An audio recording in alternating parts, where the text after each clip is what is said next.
Good afternoon. Very happy so many people were able to join us today.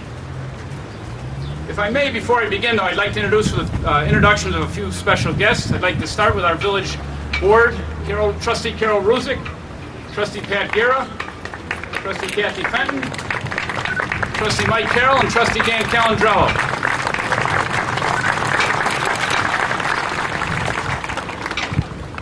Congressman Lipinski, I guess, is a few minutes away. He's going to say a few words later, but we're happy he's able to join us as well. I'd also like to introduce bagpiper Mike Cotigula. He's a Vietnam veteran. He's also a member of the Abraham Lincoln National Cemetery Memorial Squad. And for presenting our colors in a couple minutes, the American Legion Orland Memorial Post 111, Orland Palis Reber Tesman VFW Memorial Post 2604, Orland Boy Scouts 318 for all their help today, and the Knights of Columbus Crusader Council from Our Lady of the Woods. I'd like to thank all of them for being part of our ceremony today.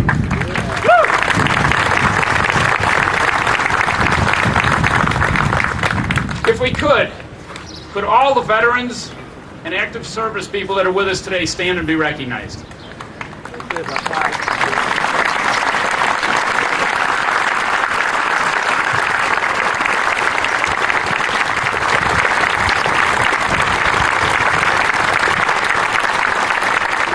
If we could remain standing, and if everyone else could stand for the posting of the colors.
Could everyone join me in the Pledge of Allegiance? I pledge allegiance to the flag of the United States of America and to the republic for which it stands, one nation, under God, indivisible, with liberty and justice for all. At this time, I'd like to invite Fran Carnival to come up and sing the national anthem. Please join me. Oh, say, can you see by the dawn's early light what so proudly we hail at the twilight's last gleaming, whose broad stripes and bright stars through the perilous fight o'er the ramparts we watched were so gallantly streaming, and the rockets red glare, the bombs bursting in air, gave proof through the night that our flag was still there. Oh, say, does that star-spangled banner o'er the land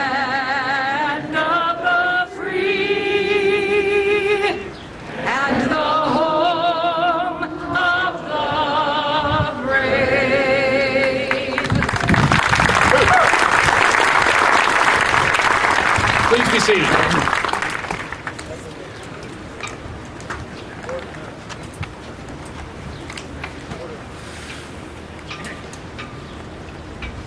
What a great day. Welcome to Arapache, a place of peace. This memorial was built as a veterans memorial, not a war memorial. And we surround it on days like this with the flags of all 50 states to remember the veterans from across, those killed in action from across our great country. When most of us think about Memorial Day, we think about barbecues, beaches, pools, family parties, or getting away on the long weekend to relax. The reason we have the freedom of thinking about those pleasant activities is that so many brave men and women died over the last 240 years protecting our freedoms. We are here today to thank all of our veterans and active service people and to recognize several new names being added to our memorial. However, Memorial Day is different than Veterans Day. In 1868, Commander-in-Chief John A. Logan of the Grand Army of the Republic issued what was called General Order Number 11, designating May 30th as a Memorial Day. He declared it to be for the purpose of strewing flowers or otherwise decorating the graves of comrades who died in defense of their country during the late rebellion, and whose bodies now lie in almost every city, village, and hamlet, churchyard in the land. And since 1868, ceremonies like ours here today have been held in churches and cemeteries in every little city, and every little town, every big city in America. Why? Because it's the right thing to do. It's the best way to teach our children about sacrifice and earning freedom. And it brings us together for at least one day to honor our fallen heroes and to thank their families for their tremendous sacrifice. Let me remind everyone who it is we're here honoring today. It's the 4,435 casualties of the American Revolution, the 2,260 casualties of the War of 1812, the 750,000 casualties of the Civil War, the 116,516 casualties of World War I, 405,399 casualties of World War II, 36,574 casualties of the Korean War, 58,220 casualties from Vietnam, and 383 casualties from Desert Shield and Desert Storm, and the 6,775 and counting casualties from enduring freedom.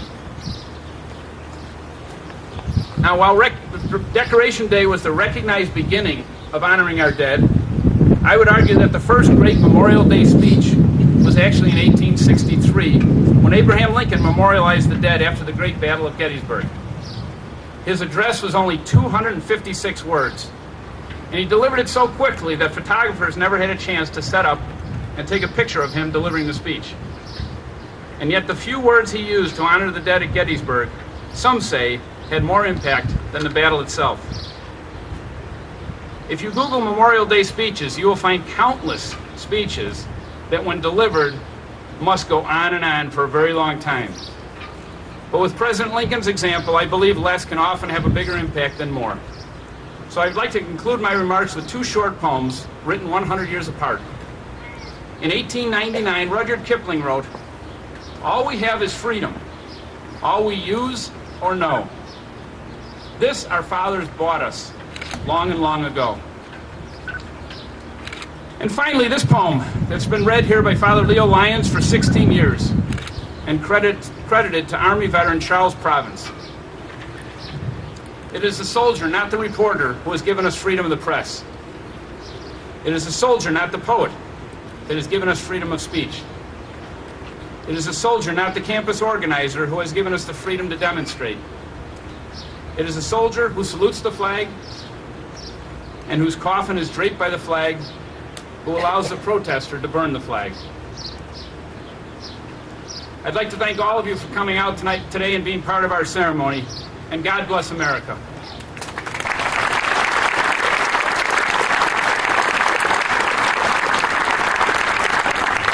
At this time, it's my honor to introduce Congressman Dan Lipinski.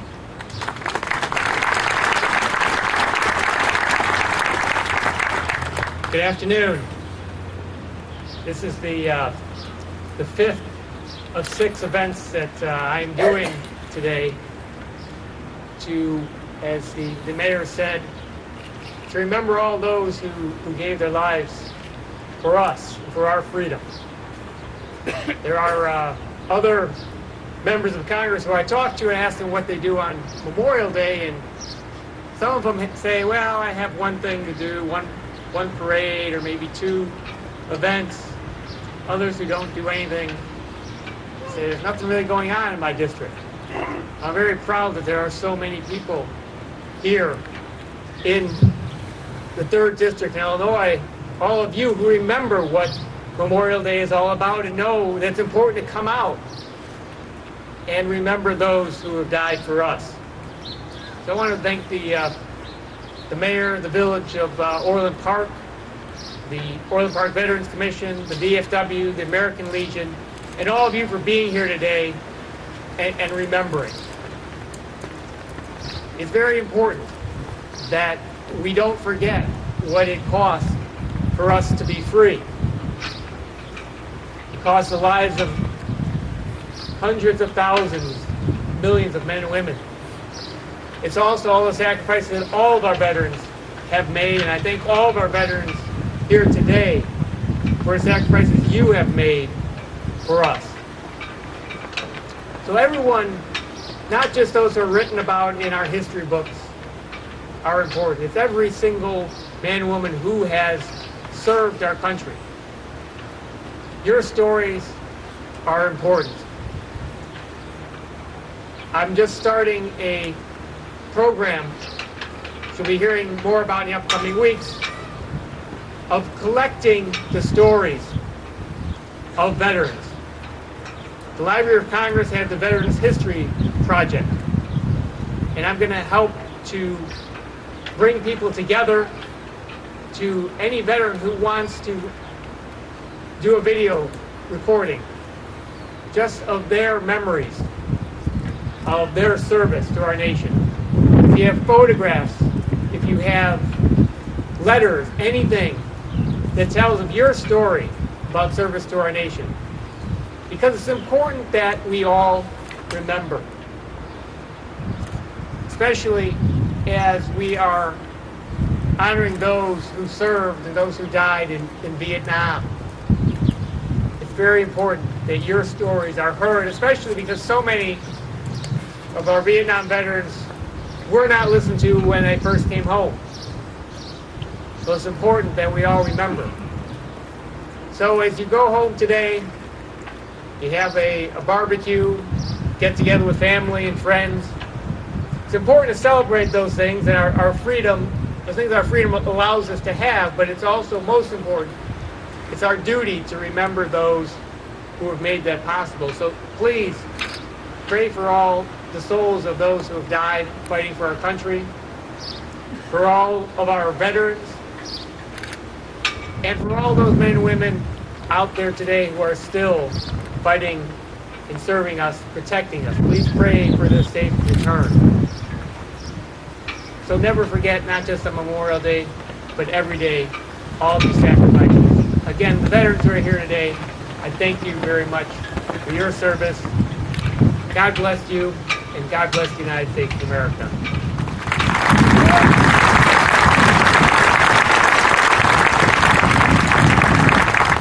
Thank you, Congressman.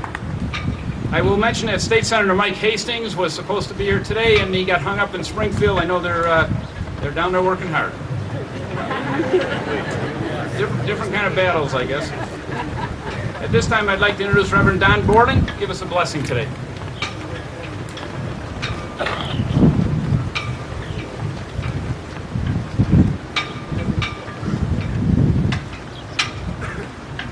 Got up this morning, Lord, and I saw my son and granddaughter sleeping safely in their beds. And I did my usual stuff, a cup of coffee, reading the paper, a couple of moments on the porch. I love my routines, getting in my truck and going to work and opening the door every day. And then I walked out back and stood under the flag, and I saw his name on a brick, Vincent, killed in action in Iraq. I didn't know him, Lord, but I do know this. He said yes when it came time to answer the call. And he went to a far-off land where freedom is only a dream. And he came back, but not the way he wanted to. He was in a casket draped by the flag that we hold so dear. And he sacrificed, he gave it all, and he paid the price that we might sit here today, in freedom, in hope, and following our dreams. Lord, bless our men and women in uniform. You bless them and we thank them. Those who have gone before, those who served, and those who still serve. And us, Lord, empower us and inspire us that we may give unto others. Because when we choose to give, the ordinary becomes unordinary. And so tomorrow I'll make the coffee again, and I'll go back to work, and I will give thanks to all those names around me. Because if it wasn't for them and for you, I could never do it. Amen.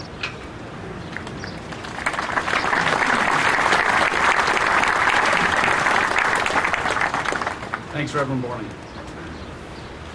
I will add to Reverend Borling's comments that these last couple of weeks for my wife, Pat, and I have meant a lot with our first two grandchildren born, and thinking back about her father, my father, all our uncles, my grandfather, serving our country, serving overseas.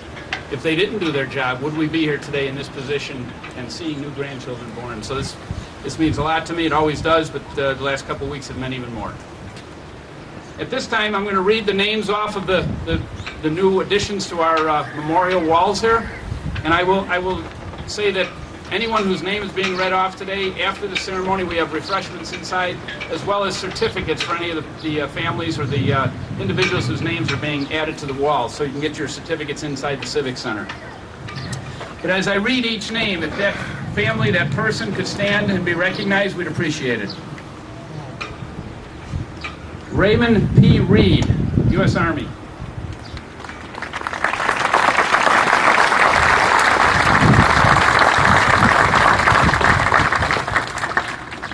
Louis P. Bongiorno, U.S. Army.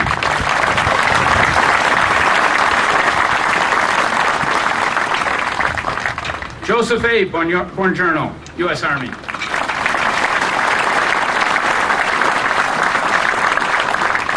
Frank S. Bongiorno, U.S. Army.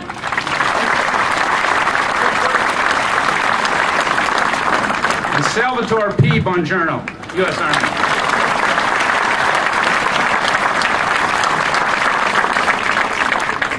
No wonder we won. Matthew Paul Hudelin, U.S. Army.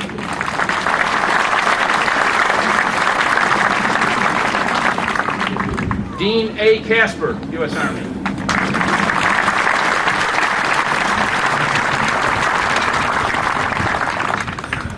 John J. Owens, U.S. Navy.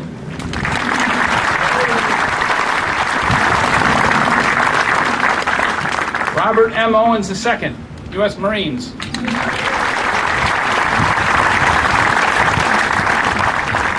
Hubert E. Owens, U.S. Army.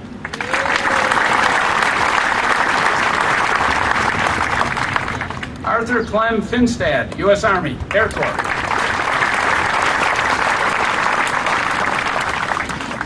Frank Harvey Finstad, U.S. Army.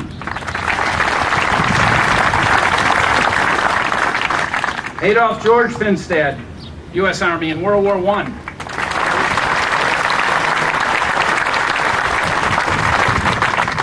Adolph George Finstad, U.S. Army.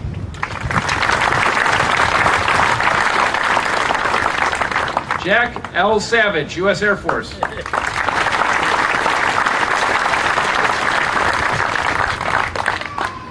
Lloyd Edward Brandow, U.S. Army.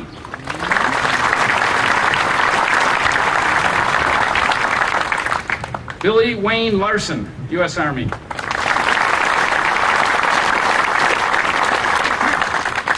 Ronald John Stewart, U.S. Army.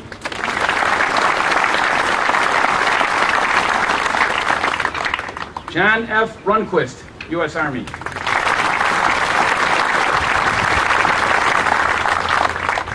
Batista Buddy Lorenzini, U.S. Army.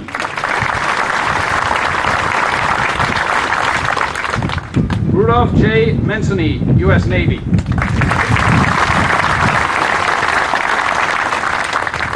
Edward Joseph Pavlek, U.S. Navy.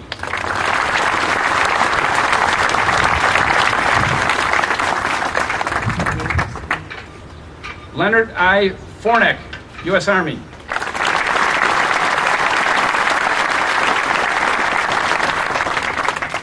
Irving Eric Herman, U.S. Air Force.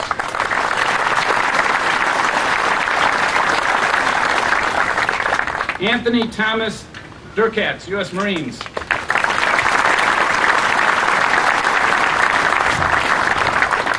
Frank S. Grove, U.S. Marines.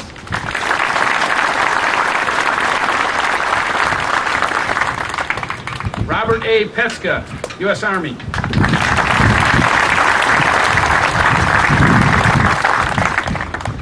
Robert K. Gelms, U.S. Army.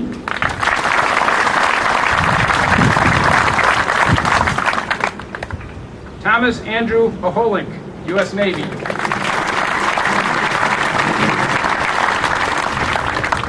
Joseph Bernard Menarek, U.S. Army.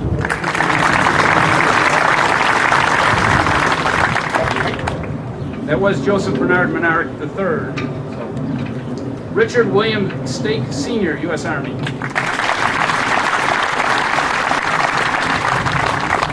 John J. McNaughton, U.S. Navy.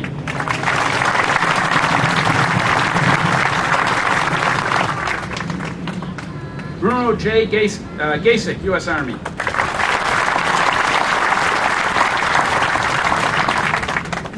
Joseph Red Wanders, Army.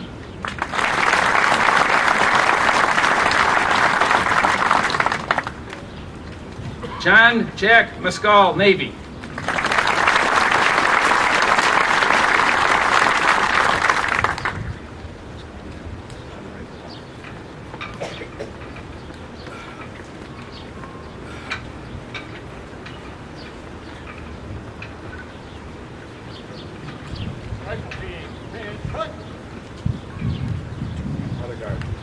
Ready.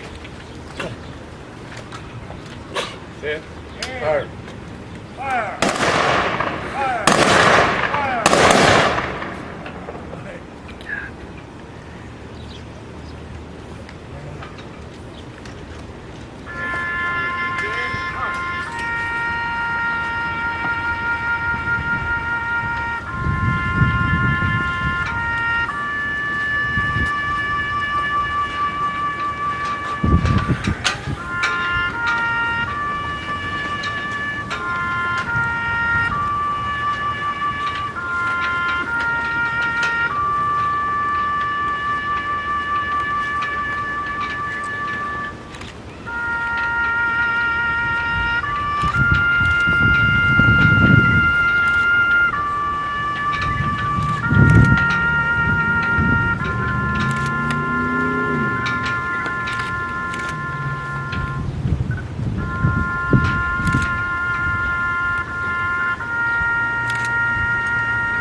God bless America, land that I love. Stand beside her and guide her through the night with the light from above. From the mountains to the prairies to the oceans, white with flame. America, my home, sweet home. God bless America, my home, sweet home.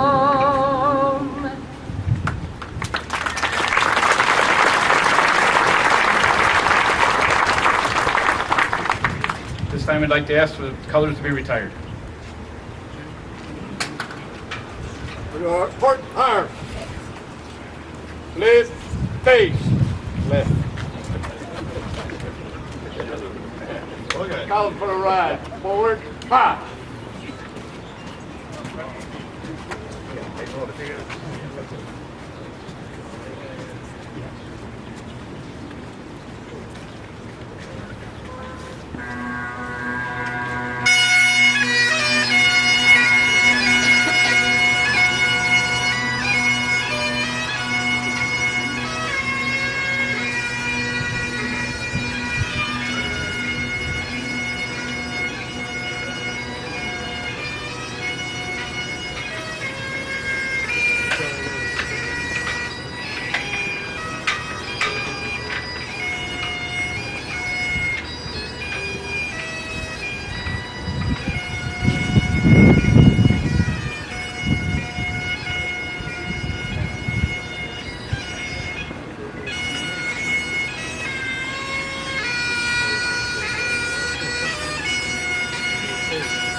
I'd like to thank the Veterans Commission and Tom Doolby for organizing today's event. I'd like to thank all of you for coming out today and being part of our ceremony.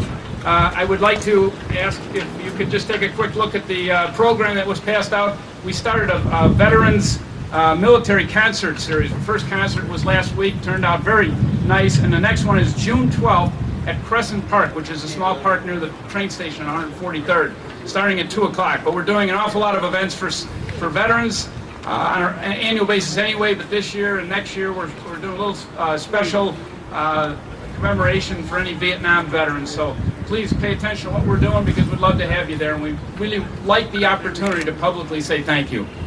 Thank you and have a great day.